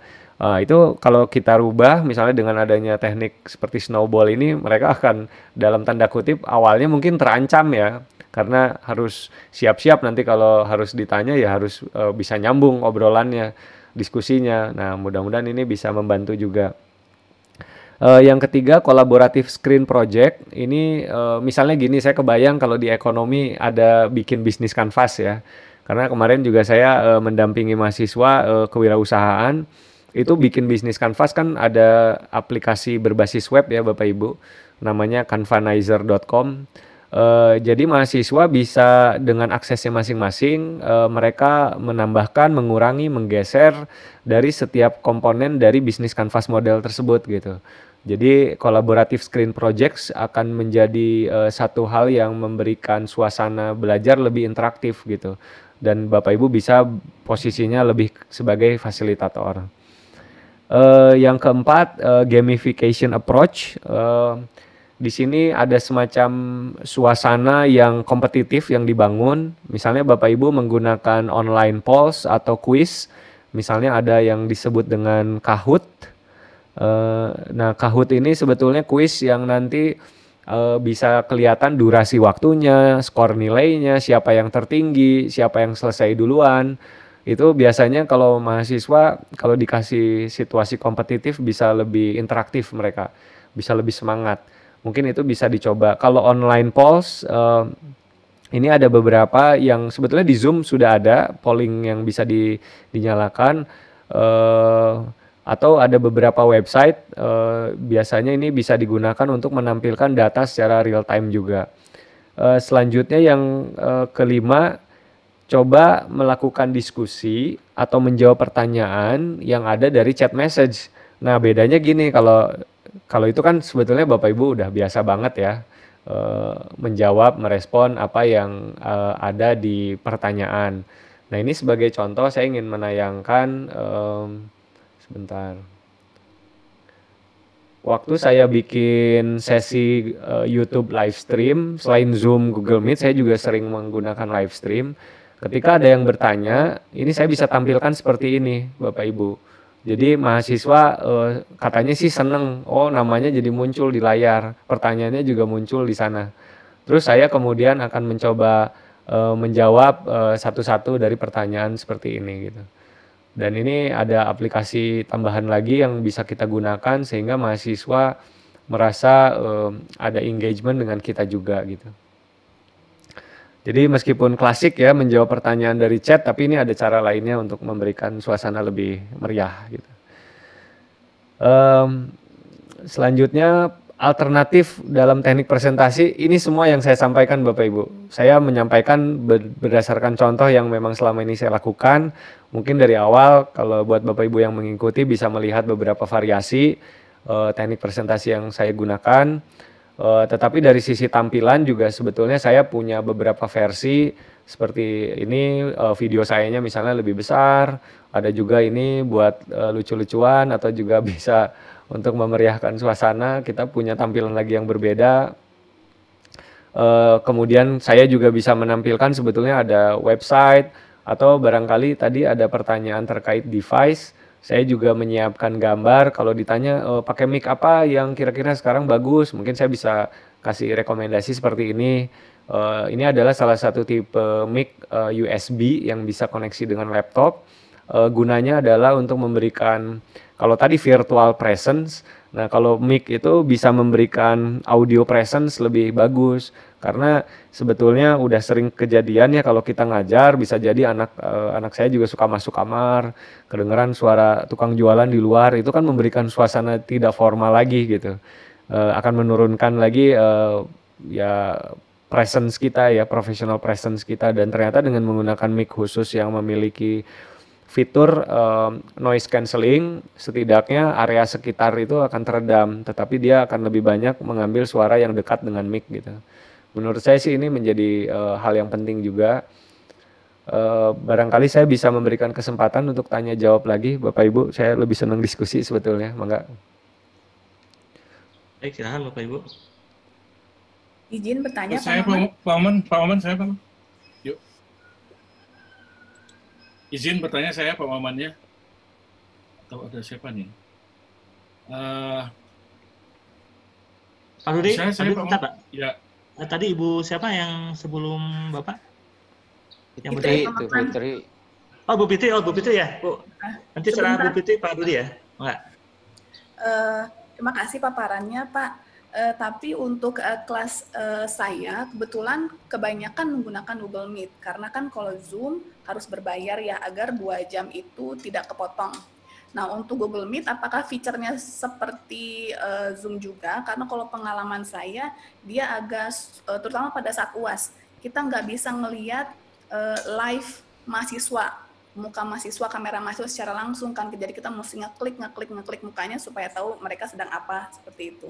Bisa dijelaskan nggak, Pak? Boleh. Mangga, Bu Fitri, terima kasih pertanyaannya. Saya akhirnya menggunakan suatu aplikasi tambahan. Jadi ketika saya menggunakan Zoom atau Google Meet, saya bisa melakukan hal yang sama, Bu. Jadi tampilan yang saya berikan ini itu menggunakan aplikasi yang disebut, orang kenalnya OBS, kalau saya pakainya iCam, tapi baik Google Meet atau Zoom itu sama secara fitur. Namun keterbatasan di Google Meet yang saya rasakan itu adalah kendali dari host. Kita tidak bisa mute audience ya, peserta atau mahasiswa. Terus resolusi di Google Meet juga resolusi videonya lebih rendah. Tapi untuk kuota atau untuk koneksi lebih friendly. Jadi nggak ada masalah sebetulnya, lanjut saja Google Meet. Tetapi untuk kualitas dari aktivitas yang berbasis interaksi dan lain-lain yang tadi saya sampaikan, sejujurnya itu tidak ada sama sekali kaitannya dengan baik Zoom atau Google Meet, itu keduanya bisa. Bahkan Bapak Ibu kalau misalnya pakai yang lain, ada MS Teams atau Skype, nggak ada masalah sih sebetulnya. Prinsip-prinsip dasarnya sama, Pak. Ibu ya, maaf. Makasih Bu Fitri. Mungkin silakan ya selanjutnya. Rudi, mungkin Pak Rudi, silakan Pak Rudi. Ya, makasih Pak Maman, Pak Dani. Saya kebetulan sedang di ruang belajar saya ini. Keren Pak. Ruang belajar impian saya maksudnya. Amin. Jadi memang saya agak penasaran sebenarnya kalau kita melakukan kuliah online itu waktu yang efektif itu berapa ya? Karena kadang-kadang saya temui bahwa mahasiswa itu mereka kalau udah waktu berjalan beberapa lama mereka mematikan kamera atau kameranya hidup, mereka itu sibuk sendiri ya. Saya curiganya mereka chatting gitu, ngomongin dosennya. Jadi sebenarnya berapa lama itu ya efektifnya gitu. Jadi, itu aja dulu mungkin pertama. Baik, makasih Pak. Terima kasih Pak Rudi. Sebetulnya tidak ada golden rule ya, tidak ada angka baku Pak Rudi untuk berapa menit gitu mahasiswa bisa tahan, bisa engage, bisa interaksi dengan kita sebagai dosen atau narasumber. Tetapi yang bisa kita optimalkan tadi, jangan kemudian kita menayangkan atau mempresentasikan, menjelaskan dari awal sampai akhir tanpa memberikan kesempatan mahasiswa untuk interaktif. Terus gunakan kombinasi. Jadi ada saatnya kita menayangkan slide, ada saatnya kita hanya menayangkan gambar, atau ada saatnya kita hanya bicara atau kita menulis seperti tadi supaya mahasiswa tidak bosan. Ada rumus kalau bikin video klip itu per 3 detik 3 second rule namanya Pak Rudi, itu harus sudah ganti scene-nya. Kalau kita perhatiin memang video klip itu kan gambarnya cepat ya, 3 detik udah ganti lagi minimal angle ataupun memang gambarnya udah beda. Nah untuk pembelajaran ya kita nggak perlu sih menggunakan sampai menggunakan 3 second rule ya, kecepatan juga kan beda dengerin lagu sama dengerin kuliah. Tapi setidaknya pesan pentingnya dari 3 second rule memang kita perlu menyiapkan transisi ke transisi yang membuat mahasiswa bisa terjaga gitu. Kita memang dengan online ini mau tidak mau mengoptimalkan panca indera dari visual dan juga auditori ya. Kalau sentuh itu udah betul-betul terbatas. Kecuali kita mengirimkan sesuatu, kit kalau di kedokteran gigi untuk praktikum kan dikirim ke rumah, mereka mengerjakannya di rumah, itu lain cerita gitu. Tapi kalau untuk dari audio visual ya itu yang harus kita optimalkan.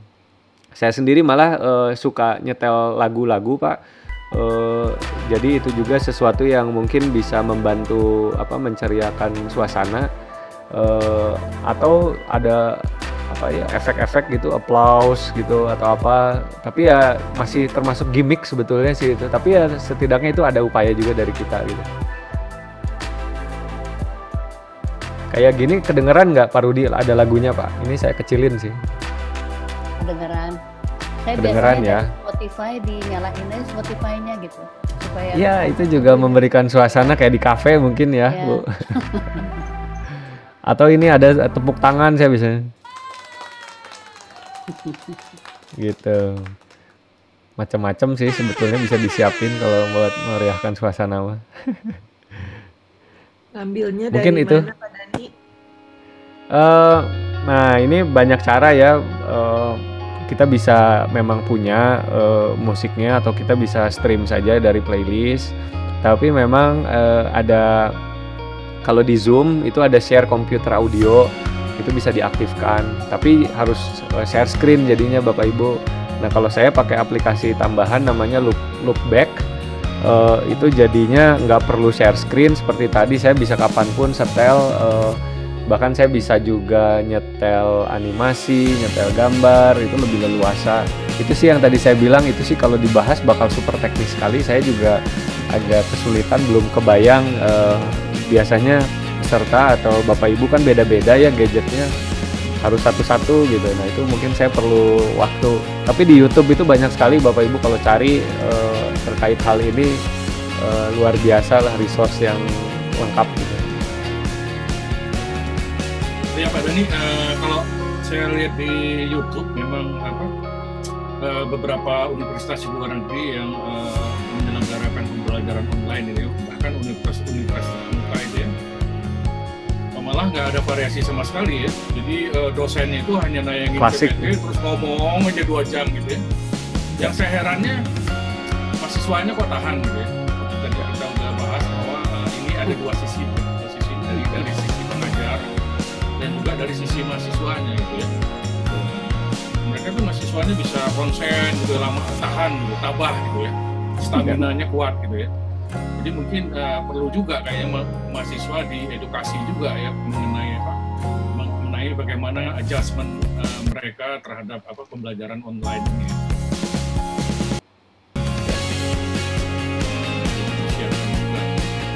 Betul. Itu yang tadi kita bahas Pak.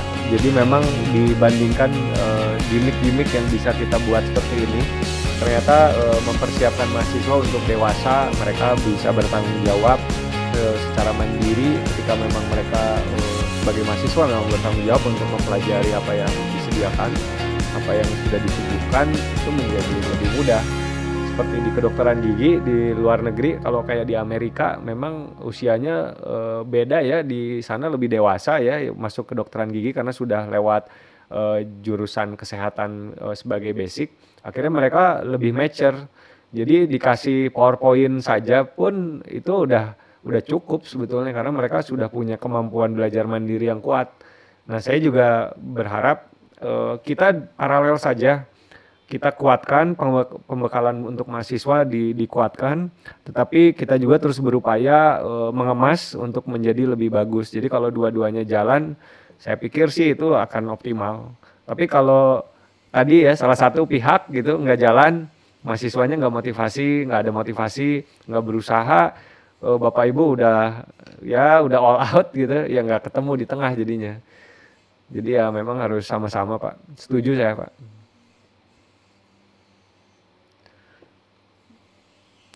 Baik, ada lagi Bapak Ibu sebelum dilanjutkan oleh Pak Dani?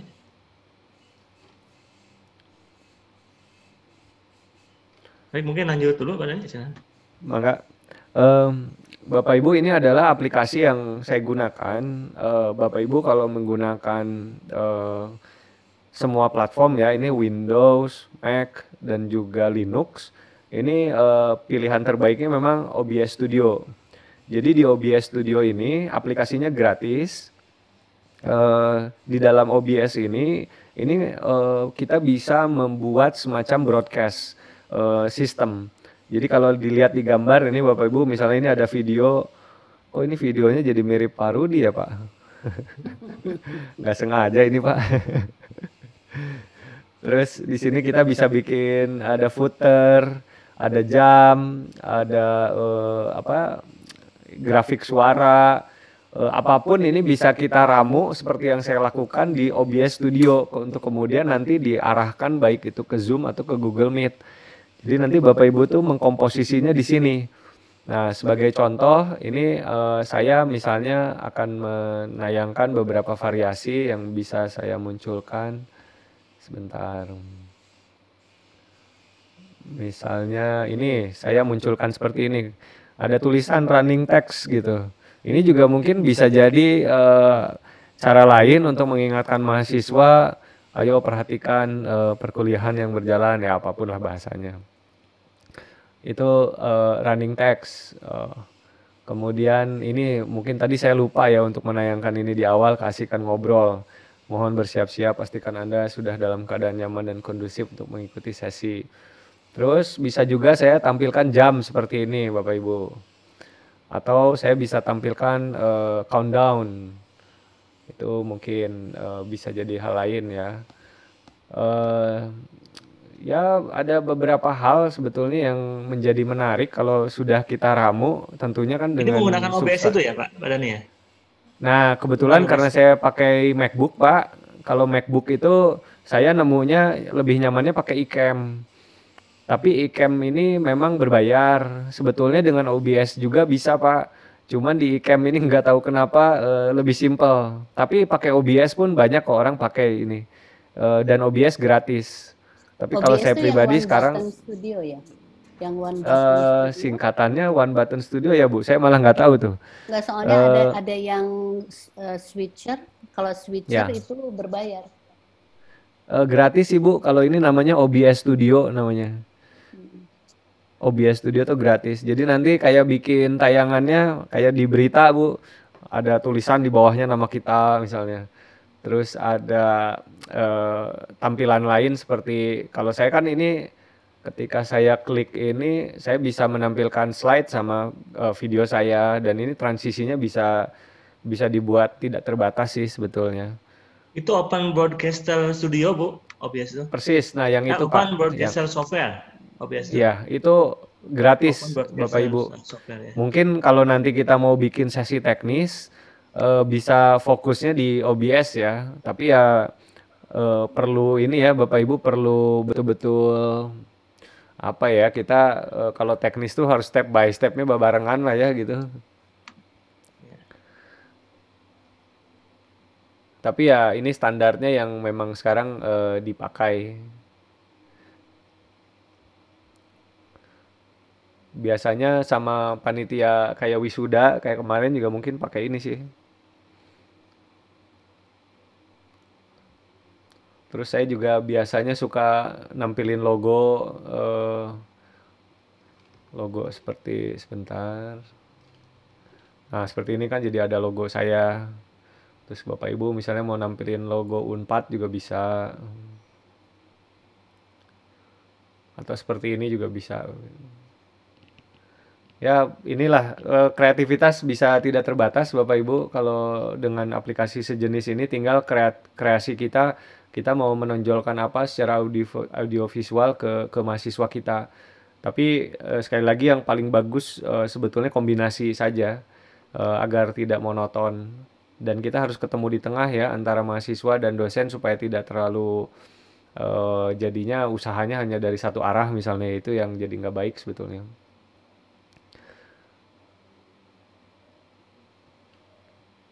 Mangga itu sebetulnya kalau dari saya kurang lebih dibungkusnya dibuat simpel dulu Bapak Ibu. Ada 5 hal ya tadi. Barangkali ada pertanyaan lagi. Silahkan Bapak Ibu kalau ada pertanyaan.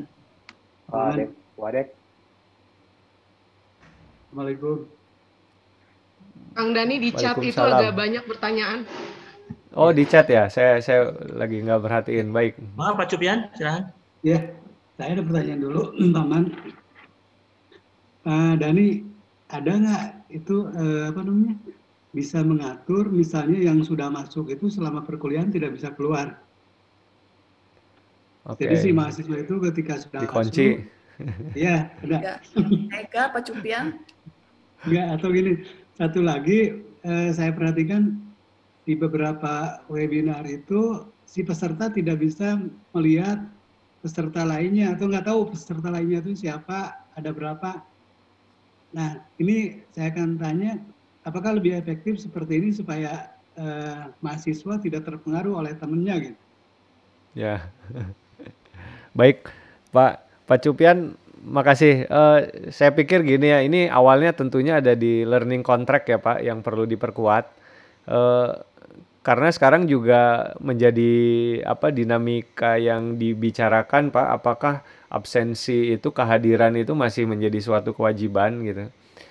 Tapi tentunya kalau kita mensepakati sama-sama dalam kontrak pembelajaran bahwa kewajiban itu masih wajib, kehadiran itu menjadi required, ya ada beberapa cara. Meskipun di Zoom ini kalaupun dikunci, tetapi kalau pesertanya lost koneksi ya hilang juga Pak. Nah, kalau saya sih akhirnya tidak terlalu mengejar menuntut mereka untuk secara fisik saja. Saya lebih mengejar secara kualitas Pak. Jadi kalau hadir ya interaksi gitu.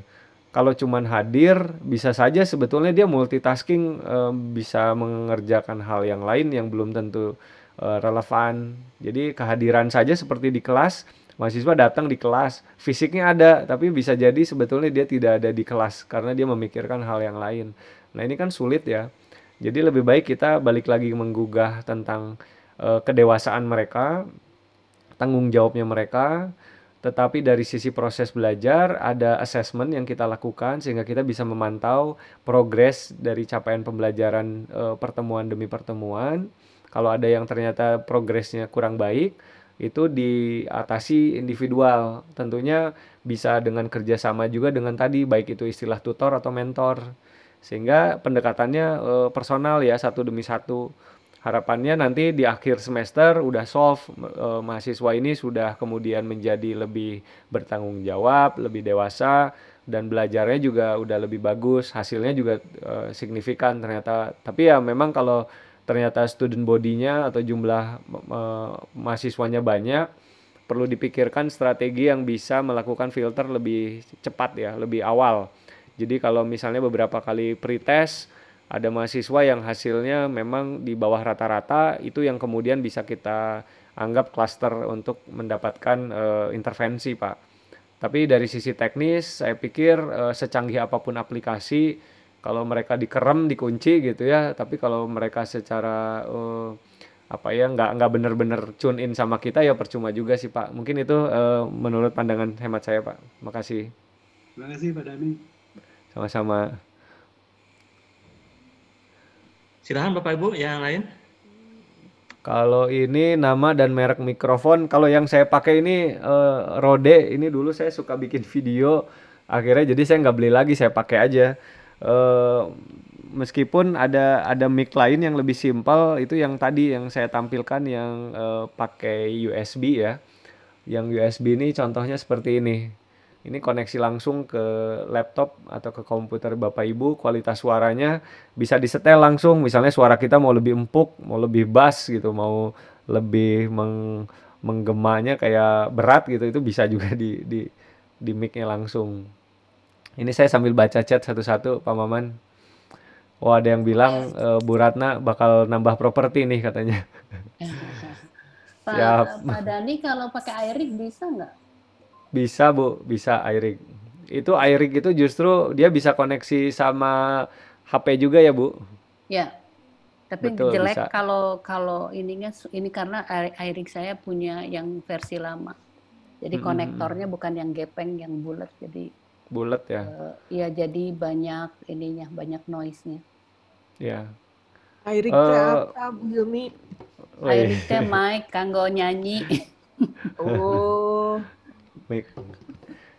Ada juga yang ini yang apa clip on ya, ini juga bagus Bapak Ibu sebetulnya. Jadi nanti ditaruh di baju, kita bisa lebih leluasa. Tinggal ininya nanti yang dicolok ke komputer ya. Atau ada juga yang alatnya dicolok ke ya semacam perantara lah untuk beberapa alat yang profesional. Tapi saya merasa dulu saya awal-awal juga pakai ini, pakai handsfree. Jadi pakai handsfree juga ternyata mic yang di sini punya fitur noise cancelling, udah cukup sebetulnya dengan ini. Tapi tetap ya kalau ada di sekitar masih ada ribut masuk. Nah kalau yang ini saya ngerasa udah berapa kali teredam ya. Kalau ada suara-suara di luar atau ada yang lewat itu nggak terdengar. Dan saya bisa naik turunkan juga volumenya dengan tombol di sini gitu. Di sini ada yang nanya rekamannya nanti bisa di-share. Kalau dari saya boleh Bapak Ibu nanti saya upload biar bisa disaksikan kapan saja. Mungkin nanti saya minta izin Pak Maman minta rekaman yang Zoom-nya tadi saya save ke cloud. Nanti bisa saya satukan dengan video yang saya rekam. Boleh Pak, mangga Pak. Siap. Mudah-mudahan bermanfaat ya Bapak Ibu, dan saya mudah-mudahan nggak terlalu bikin jadi pusing gitu karena ini ada hal-hal teknisnya. Saya coba kemasnya ya tengah-tengah ya antara non teknis dan teknisnya sebetulnya. Apakah jelas Bapak Ibu gimana kira-kira? Jelas Pak, jelas sekali, bagus. Nanti masuk dalam list pengeluaran itu ya semua properti. Kalau itu saya punya catatannya hasil belanja. Aja itu tinggal dihitung.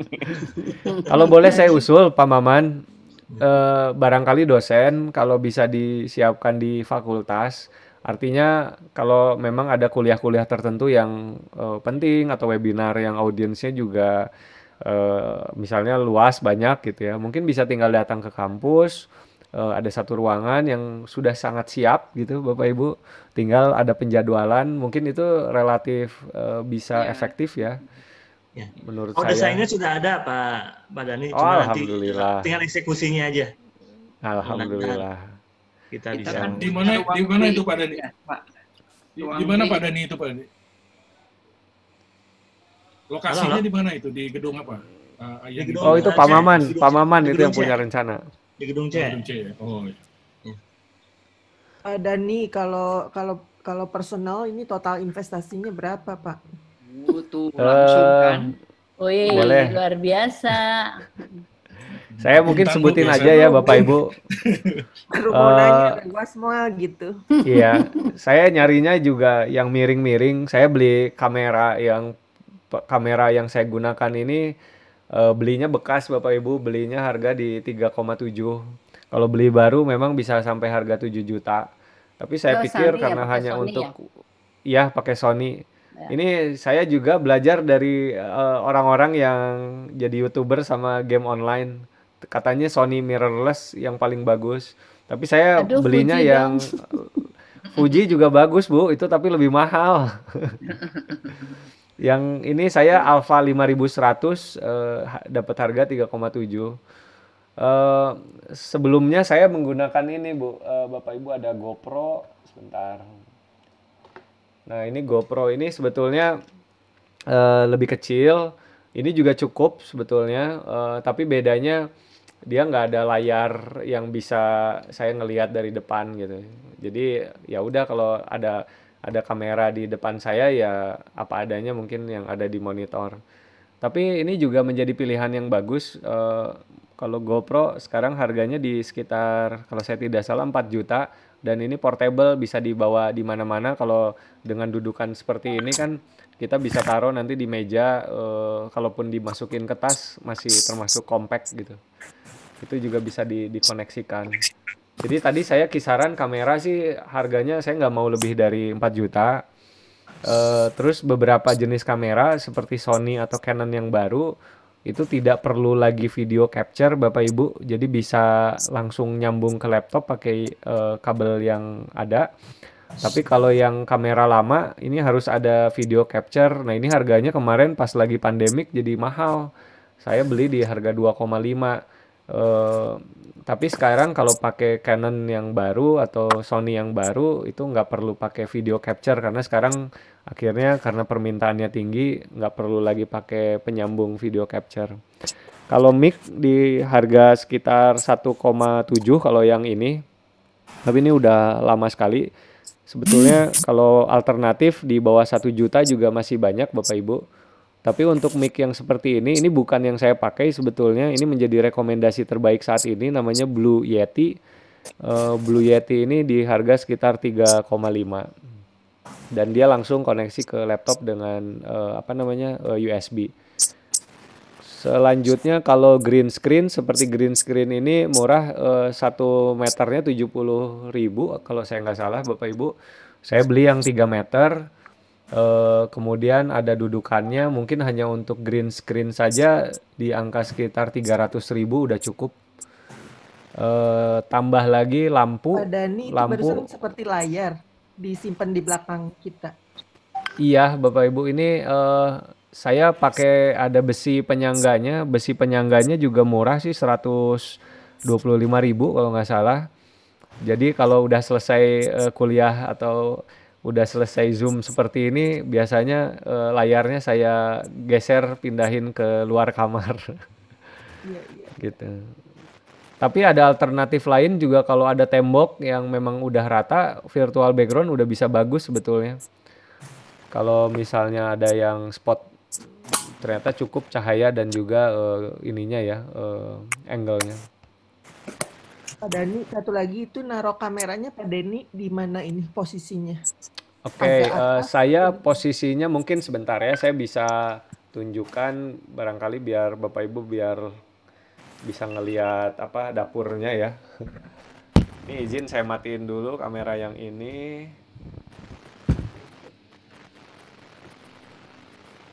Ya, ini sedikit usul nih, beli kamera sama mic-nya kolektif aja deh biar ada diskon.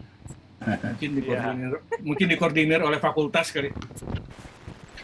Nah, Bapak Ibu, ini tampilan depan saya berantakan sih sebenarnya. Nah, kameranya ada di sini. Sedikit di atas laptop ya? Iya, supaya eye level. Dan laptop juga biasanya saya sanggah ya, seperti ini ada dudukannya supaya dia nggak terlalu panas. Terus ini tadi video capture yang saya maksud, jadi dari kamera tuh ada alat yang bisa menyambungkan ke komputer. Tapi kalau beberapa kamera yang jenis terbaru dia udah nggak usah. Terus ini ada lampunya sebetulnya ini beli di S Hardware, Bapak Ibu, harganya sekitar 600 sampai 700 ribu. Lampunya sebetulnya untuk lampu proyek. Kalau tembak langsung ke arah saya silau, jadi saya lampunya ke arah tembok. Jadi dari tembok cahayanya mantul lebih soft gitu. Terus ada lampu juga, lampu yang nah yang ini nih, lampunya lampu kayak studio untuk nambah ke cahaya di belakang saya supaya separasi saya dan background lebih bagus. Ya kalau di total saya pikir masih belum lewat angka 10 juta ya Bu, Bapak Ibu. Iya. Pak Maman kalkulasi. Iya, Pak Maman nanti kalkulasi sejumlah dosen. Punten Pak Maman bilih abdi jadi ngomporan ya. Iya, Oke, abdi iya dari KKID kayak salah mengundang narasumber sabutna. Baru Palici ya. Ya, yes Natali. Oh, ada Kang Rici ya. Halo Kang Rici. Halo Kang, ikut mantau. Kumaha damang. Coba Kang Rici tampilkan videomu. Aduh. Background saya mah kulkas Bu izin. Ya mungkin itulah hasil ngulik sejak pandemik di rumah. Mudah-mudahan bermanfaat. Tapi Keren, ya tadi Dani. ada aspek penting lah yang lebih krusial, kita perlu gugah ya mahasiswa itu sendiri sebetulnya. Tanpa itu ya gimana ya, berat jadinya kalau kita saja yang usaha nantinya.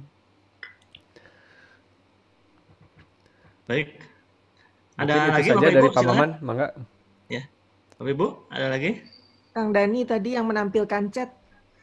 Oh, iya, iya. Chat tulisannya itu bagus, gimana caranya? Aplikasi Ya, nanti kalau pakai OBS atau pakai iCam di itu OBS ada. kita bisa nampilin. Jadi pada saat misalnya streaming atau pada saat kita Zoom meeting, kita bisa leluasa menampilkan apa yang ada di chat seperti ini tadi. Nah, ini ya. Jadi intinya OBS itu bisa ya, Pak Dani Bisa. disambungkan dengan Zoom gitu ya? Zoom Bisa. gitu ya. OBS itu ke semua, Pak. Ya. Gitu. Ini bagus nih jadi untuk motivasi mahasiswa ya. Ya. Tinggal teknisnya mungkin ya kita diajarin gimana caranya kali Pak Dani ya. Boleh nanti Betul, mungkin minggu depan itu ya Pak perlu Dani, kalau ada sesi waktu. Beli alatnya agak dulu ini. Alat nama nu aya we lah. nu aya heula leres. Mun aya spray hejo kaleresan. Waduh, ini ada yang chat mau ngitung PPN PPH-na cenah. Gitu. Mungkin itu dari saya. Mohon maaf kalau masih ada kekurangan, Bapak Ibu. Terima kasih banyak ya. Terima kasih. Ini Terima kasih. saya senang sekali Hatur bisa nuhun, sharing. Pak Dani. Sami-sami. Kita teknisnya Bapak Ibu. aja bagaimana Amin. OBS. OBS-nya abdi tos ieu tos download pantun. Oh, tos, oke. Wah, selangkah lebih maju Kamera nih. tos aya tuh. Mic-nya atos, tinggal jreng. Tinggal Bu jreng. Hilmi ajarin kita Bu Hilmi. Waduh, mantap. Justru kan saya minta ajarin Pak Dani, yang jreng aku mah. Bagus Siap, banget ya. siap. Ya. Mangga, Pak. Barangkali terima dari kasih. saya cukup ya. Terima Baik. kasih. Baik, terima kasih Pak Dani. Ya. Saya kira presentasi dan bahan paparan yang tadi disampaikan Pak Dani sudah memberikan inspirasi ya bagi kita semua untuk bagaimana memberikan pengajaran di semester ganjil ke depan itu supaya lebih efektif ya. Jadi bahan-bahan yang kita sampaikan ke mahasiswa bisa tersampaikan. Itu yang sebetulnya inti dari training yang disampaikan oleh Pak Dhani tadi ya. Jadi tentunya alat itu penting ya Pak Dhani ya. Tetapi substansi dari bagaimana penyampaiannya itu ya yang bisa efektif ke mahasiswa yang lebih penting. Jadi nanti ada dari aspek mahasiswa gitu ya. Baik, jadi Bapak Ibu, ini adalah training series. Jadi kita harapkan Pak Dhani nanti akan memberikan lagi training berikutnya ya Pak Dhani ya. Kalau ada waktu mungkin minggu depan Pak Dhani bisa menyampaikan. Tentu tadi beberapa aspek teknis kelanjutan dari training pada pagi yang baik ini. Gitu ya. Sekali lagi kami mengucapkan terima kasih Pak Dhani atas kesempatan kemudian waktu ya yang diberikan kepada kami semua di Fakultas Ekonomi dan Bisnis untuk sharing dan memberikan bahan yang sangat bermanfaat. Jadi mudah-mudahan apa yang disampaikan Pak Dhani tentunya memberikan benefit dalam pengajaran dan keberkahan bagi kita semua ya. Amin. Baik, dan demikian acara training ya pada pagi ini yang tadi terkait dengan level up ya, synchronous online learning menggunakan Zoom meeting dan Google Meet. Kita akhiri dengan ucapan alhamdulillahirrahmanirrahim. Assalamualaikum warahmatullahi wabarakatuh. Waalaikumsalam warahmatullahi wabarakatuh. Nuhun sadayana. Nuhun. Jangan dimatiin dulu lagunya asik dong. Oh, lagunya boleh lah. Ya. Pak Dhani bahannya nanti mungkin di-share ke saya Pak Dhani. Boleh, nanti slide sama video rekaman juga. Ya, betul. Nanti saya akan sampaikan ke teman-teman dosen di RBB. Ya.